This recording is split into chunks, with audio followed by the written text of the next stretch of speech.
नमस्कार दोस्तों, स्वागत है आपका सीरीज़ के चौथे वीडियो में, जिसका आपको काफ़ी इंतज़ार था। जो लोग नए हैं उनको मैं बता दूं, इस सीरीज़ का नाम है electrical power generation to distribution.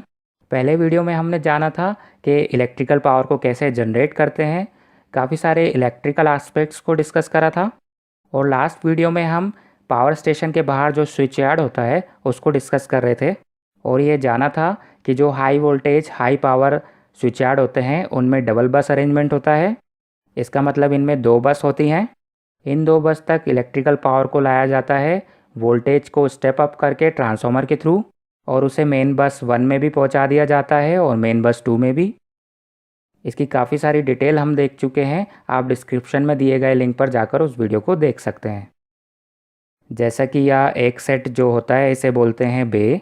तो एक बे इधर पर है और दूसरी बे इधर पर। इनके सर्किट ब्रेकर को कंट्रोल कर यह कंट्रोल करा जा सकता है कि पावर को किस बस में देना है। तो यह जो हमारी इनकमिंग लाइन है इसके लिए कितनी बे लग रही हैं, एक बे यह है और दूसरी ये। तो टोटल 2 बे यहाँ पर हमको लग रही हैं। इसी प्रकार से दूसरी इनकमिंग लाइन के लिए भी 2 बे लग रही हैं। तो कुल मिलाकर 2 इनकमिंग लाइन के लिए 4 बे हमको लग रही हैं। इसी प्रकार से हर आउटगोइंग लाइन के लिए भी 2 बे लगेंगी। जैसा कि ये आउटगोइंग लाइन 1 है, इसके लिए भी 2 बे लग रही हैं, और ये आउटगोइंग लाइन 2 है, इसके लिए भी 2 बे इंस्टॉल्ड हैं। दोस्तों ध्यान दें, यह जो होता है यह होता है डबल बस डबल ब्रेकर अरेंजमेंट। लेकिन आज हम जो डिस्कस करेंगे वह डिस्कस करेंगे डबल बस 1.5 ब्रेकर अरेंजमेंट, या सिंपली इसको 1.5 ब्रेकर अरेंजमेंट भी बोलते हैं। सबसे पहले इस अरेंजमेंट को देख लेते हैं। नाम के अनुसार इस स्कीम में भी 2 बस होती हैं, यह रही मेन बस 1 और यह रही मेन बस 2। लेकिन इस बस अरेंजमेंट का एक बिग एडवांटेज यह है कि टोटल नंबर ऑफ बेस यहाँ पर कम लगती हैं। पिछले अरेंजमेंट के अनुसार 2 इनकमिंग लाइन के लिए टोटल 4 बे लग रही थी, लेकिन यहाँ पर सिर्फ 3 बे से ही काम चल जाता है। हम देख सकते हैं ये रही बे 1, ये रही बे 2 और यह रही बे 3।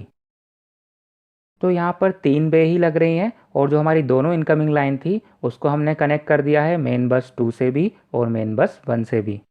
कैसे, यह देखते हैं। जो हमारी पहली इनकमिंग लाइन है वो इन ब्रेकर्स के थ्रू बस 2 से भी कनेक्टेड है और बस 1 से भी। अगर ये सारे ब्रेकर्स और आइसोलेटर क्लोज रहे तो हमारा कनेक्शन दोनों बस से होगा। इसी प्रकार से जो हमारी दूसरी इनकमिंग लाइन है वह भी दोनों बस से कनेक्टेड है। अगर हमारे तीनों बेस जो हैं वो ऑन रहेंगी तो यह बस 1 से भी कनेक्टेड रहेगी और बस 2 से भी। तो जो भी हमारी पावर इनकमिंग हो रही है वो दोनों बस में जाएगी।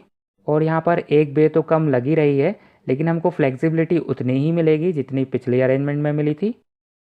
जैसे कि हमारी जो इनकमिंग लाइन 1 है, मुझे उसे सिर्फ बस 2 से कनेक्ट करना है, बस 1 से कनेक्ट नहीं करना है।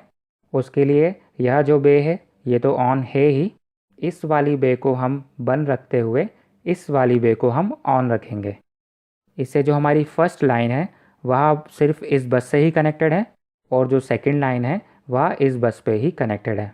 अब मान लीजिए मुझे अगर बस 1 पे मेंटेनेंस वर्क करना है तो दोनों लाइन को बस 2 पे शिफ्ट करना पड़ेगा।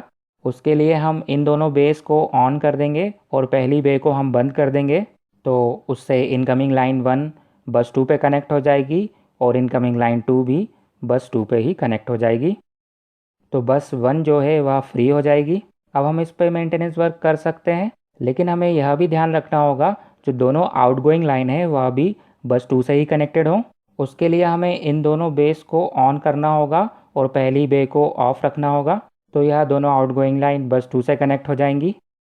जैसा कि आउटगोइंग लाइन 2 है वह इस पाथ से होते हुए बस 2 पे कनेक्टेड है, और इसी प्रकार से जो आउटगोइंग लाइन 1 है वह इस पाथ से होते हुए इस बस पे कनेक्टेड है। तो जो हमारी पहली बस है वो टोटली फ्री है, हम उस पर मेंटेनेंस वर्क ईजिली कर सकते हैं। हाँ, लेकिन बस कपलर को भी ऑफ रखना ज़रूरी होगा। इसी प्रकार से मान लीजिए हमें किसी ब्रेकर का ही मेंटेनेंस करना है, जैसे कि इस ब्रेकर का। तो इस ब्रेकर को ऑफ कर लेंगे और इसके दोनों तरफ के आइसोलेटर को ओपन कर लेंगे, और फिर हम सेफली इस बे के अंदर किसी भी एलिमेंट पे वर्क कर सकते हैं। लेकिन तब तक के लिए इन दोनों बेस को हम ऑन रखेंगे ताकि सप्लाई की कंटिन्यूटी बनी रहे। जैसे कि जो इनकमिंग लाइन 2 है वह बस 1 से कनेक्ट रहेगी, और जो इनकमिंग लाइन 1 है वह बस 2 के ऊपर कनेक्टेड रहेगी। और बस कपलर को भी ऑन कर देंगे ताकि दोनों बस में सेम पावर डिस्ट्रीब्यूट हो जाए और जिस आउटगोइंग लाइन को जितनी पावर चाहिए वो इन बस से लेते रहे। तो इस सिस्टम में भी बस कपलर का होना ज़रूरी है। और जैसा कि इस अरेंजमेंट में टोटल नंबर ऑफ बेस जो है वो कम लग रही हैं, तो ऑब्वियस सी बात है इस अरेंजमेंट में जो हमारी इन्वेस्टमेंट होगी वो कम होगी। और एक्चुअल स्विच यार्ड में तो काफ़ी सारी इनकमिंग लाइन होती हैं और काफ़ी सारी आउटगोइंग लाइन होती हैं, तो बहुत सारी बे जो हैं इसमें रिड्यूस हो जाती हैं। तो यहाँ पर इस्टेब्लिशमेंट कॉस्ट तो कम हो ही रही है, फ्लेक्सिबिलिटी भी हमको उतनी ही मिल रही है। और वैसे भी इंजीनियरिंग का नियम है, जिस सिस्टम में जितने कम नंबर ऑफ कंपोनेंट रहेंगे वह सिस्टम उतना ज़्यादा रिलायबल होगा। तो यह पिछले सिस्टम से भी ज़्यादा रिलायबल है। वहाँ पर ज़्यादा सर्किट ब्रेकर का मेंटेनेंस करना पड़ता, यहाँ पर कम का करना पड़ रहा है। तो चलिए अब इसको सिंगल लाइन डायग्राम की हेल्प से और समझ लेते हैं। ये रही हमारी मेन बस 1 और ये रही मेन बस 2। और जैसा कि हम डिस्कस कर चुके हैं, यह कहलाता है बे और यह पूरी ब्रांच जो होती है यह कहलाती है डायगोनल। और यहाँ पर 2 इनकमिंग लाइन आई हुई है, एक यहाँ पर कनेक्टेड है और दूसरी यहाँ पर। इसी प्रकार से दूसरे डायगोनल से पहली लाइन यहाँ से निकली हुई है और दूसरी लाइन यहाँ से। नॉर्मल वर्किंग में क्या होगा, ये सारे के सारे जो आइसोलेटर्स और सर्किट ब्रेकर्स हैं ये सब क्लोज कंडीशन में रहेंगे, यानी ऑन कंडीशन में रहेंगे, और जो भी पावर रिसीव होगी वो दोनों बस तक पहुँचेगी। अब मान लीजिए अगर जो मेन बस 1 है उस पर सडनली कोई फॉल्ट आ जाता है, उसका 1 या 2 कंडक्टर ग्राउंड हो जाता है, इंसुलेशन ब्रेक हो जाता है, या बर्ड या किसी फ्लाइंग ऑब्जेक्ट की वजह से बस जो है वो ग्राउंड हो जाती है, तो क्या होगा, सडनली उसका वोल्टेज ड्रॉप होगा और वह बहुत ज़्यादा एक्सेस करंट ड्रॉ करेगी। तो इन बे के अंदर जो करंट ट्रांसफार्मर होंगे वो एक्सेस करंट को सेंस कर लेंगे और रिले की वजह से यह दोनों जो सर्किट ब्रेकर हैं ये ऑफ हो जाएंगे। तो यह जो फॉल्टी बस है यह सिस्टम से आउट हो जाएगी। लेकिन जो हमारी पावर फ्लो की कंटिन्यूटी है वो अभी भी बनी हुई है। यहाँ से 2 लाइन से पावर आ रही है इस बस में और इन 2 लाइन के थ्रू कंटिन्यू कर जाएगी। फ्रेंड्स, यहाँ पर जो फॉल्टी पोर्शन था या अनहेल्दी पोर्शन था सिर्फ सिस्टम से वही अलग हुआ। इसको बोलते हैं सिलेक्टिविटी, यानी डबल बस हाफ ब्रेकर स्कीम में सिलेक्टिविटी काफ़ी अच्छी होती है। जो अनहेल्दी पोर्शन होता है बस वही सिस्टम से आउट होता है। अब हमारा जो नेक्स्ट स्टेप होगा वो क्या होगा, इस बस के ऊपर जो फॉल्ट आया है उसको देखना और उसका रिपेयर वर्क करना। लेकिन ध्यान रखिए सबसे पहले हमें इस बस को इस सिस्टम से आइसोलेट करना होगा। अब आप सोच रहे होंगे कि अलग तो हो गई है। नहीं फ्रेंड्स, ये सिस्टम से डिस्कनेक्ट तो हो गई है लेकिन अभी भी आइसोलेट नहीं हुई है। आइसोलेट कैसे होगी, उसके लिए जो हमारी ये वाली बे है और ये वाली बे, इनके आइसोलेटर्स को ओपन करना पड़ेगा और साथ ही साथ जो हमारी फॉल्टी बस है उसको अर्थ करना होगा। तो आइसोलेटर पे अर्थ स्विच इंस्टॉल होते हैं जिसकी हेल्प से हम अपने कंपोनेंट्स को अर्थ कर सकते हैं। तो हमने इस अर्थ स्विच के द्वारा अपनी बस को कनेक्ट कर दिया है अर्थ से। तो इसके ऊपर अगर कोई चार्ज रह भी गया तो वो सेफली ग्राउंड हो जाएगा और अब हम इसके ऊपर मेंटेनेंस वर्क या रिपेयर वर्क कर सकते हैं। और जो हमारे मेंटेनेंस पर्सनल्स हैं वह बाकी सिस्टम से आइसोलेट रहेंगे। जब हमारा रिपेयर वर्क कंप्लीट हो जाएगा तो इस बस को वापस से सिस्टम में लाना होगा। उसके लिए ध्यान दीजिए, इन स्टेप्स को फॉलो करना ज़रूरी होगा। सबसे पहले हम इस बस को डिस्कनेक्ट करेंगे अर्थ से। यह हमने इसे अर्थ से डिस्कनेक्ट कर लिया है। इसके बाद यह जो आइसोलेटर है इनको हम वापस से क्लोज़ करेंगे और ये आइसोलेटर को क्लोज़ कर दिया है लेकिन अभी भी बस कनेक्ट नहीं हुई है।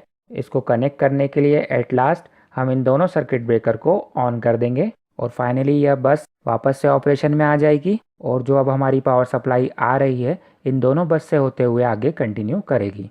और ऑपरेशन का यह सीक्वेंस फॉलो करना बहुत ज़रूरी है। अगर हमने इस सीक्वेंस को फॉलो नहीं करा फ्रेंड्स तो बहुत डेंजरस एक्सीडेंट्स हो सकते हैं। इसी प्रकार से मान लीजिए नॉर्मल वर्किंग कंडीशन में किसी सर्किट ब्रेकर पे फॉल्ट आ जाता है। मान लीजिए इस सर्किट ब्रेकर पे फॉल्ट आ जाता है, तब क्या हो गया, यहाँ देखिए फॉल्ट आ गया। इस बे के अंदर जो करंट ट्रांसफार्मर लगे हैं वह एक्स्ट्रा करंट को सेंस कर लेंगे और इसे ऑफ कर देंगे। लेकिन अगेन हमारी कंटिन्यूटी बनी रहेगी इस वाले पार्ट से होते हुए और इस वाले पार्ट से होते हुए। अब हमें इस सर्किट ब्रेकर को रिपेयर करना होगा, या हो सकता है डैमेज हो चुका है तो उसे रिप्लेस ही करना पड़ेगा। तो पहले तो हमें इस सर्किट ब्रेकर को सिस्टम से आइसोलेट करना होगा। तरीका वही होगा, ये हमारा सर्किट ब्रेकर ओपन है, इस बे के दोनों तरफ के आइसोलेटर को ओपन करेंगे और फिर अर्थ स्विच से इसे कनेक्ट करके इसे 0 पोटेंशियल पे ला देंगे और फाइनली इसे ठीक करने के बाद वापस से ऑपरेशन में लाएंगे। और सबसे पहले इसे अर्थ से डिस्कनेक्ट करेंगे और फिर आइसोलेटर्स को क्लोज कर देंगे। लेकिन अभी भी करंट फ्लो नहीं होगा जब तक सर्किट ब्रेकर ऑन नहीं होगा और फाइनली सर्किट ब्रेकर को ऑन कर देंगे और यह अगेन ड्यूटी में आ जाएगा। इसी प्रकार से हम किसी भी एलिमेंट को सिस्टम से आउट कर सकते हैं, उसका मेंटेनेंस वर्क करके उसको वापस से सिस्टम में इंसर्ट कर सकते हैं और हमारी कंटिन्यूटी बनी रहेगी। फ्रेंड्स, इसको 1.5 अरेंजमेंट क्यों बोलते हैं? इसका रीज़न है क्योंकि यहाँ पर 2 लाइन है और टोटल सर्किट ब्रेकर कितने लग रहे हैं? 3। तो 2 लाइन के लिए 3 लग रहे हैं, तो यानी एक लाइन के लिए 1 + हाफ, तो इसलिए इसको 1.5 सर्किट ब्रेकर अरेंजमेंट बोलते हैं। इसके कई और नाम या इसके कुछ और मॉडिफिकेशंस भी आपको सब स्टेशंस पे देखने को मिल सकते हैं, लेकिन इसका फंडामेंटल कॉन्सेप्ट मैंने आपको समझा दिया है। इस सीरीज़ में हम पहले ही यह मान चुके हैं कि यह जो सब स्टेशन है यह 11:220 kV का है, यानी 11 kV पे हम पावर को जनरेट कर रहे हैं और 220 किलोवोल्ट पर हम वोल्टेज को बढ़ा दे रहे हैं सब स्टेशन में और फाइनली हम इसे आगे भेज रहे हैं। तो चलिए अब हम आगे चलेंगे, इसके बाद जो नेक्स्ट सब स्टेशन होता है वहाँ चलेंगे और वहाँ देखेंगे कि वहाँ पर किस प्रकार के अरेंजमेंट होते हैं। तो आई होप कि यह वीडियो भी आपको हमारे पिछले वीडियो की तरह पसंद आएगा और आप इसको भी उतना ही अप्रिशिएट करेंगे, इसे लाइक करेंगे, शेयर करेंगे और कमेंट करके भी हमें ज़रूर बताएंगे। तो चलिए नेक्स्ट वीडियो में मिलते हैं, तब तक के लिए आपका बहुत बहुत धन्यवाद।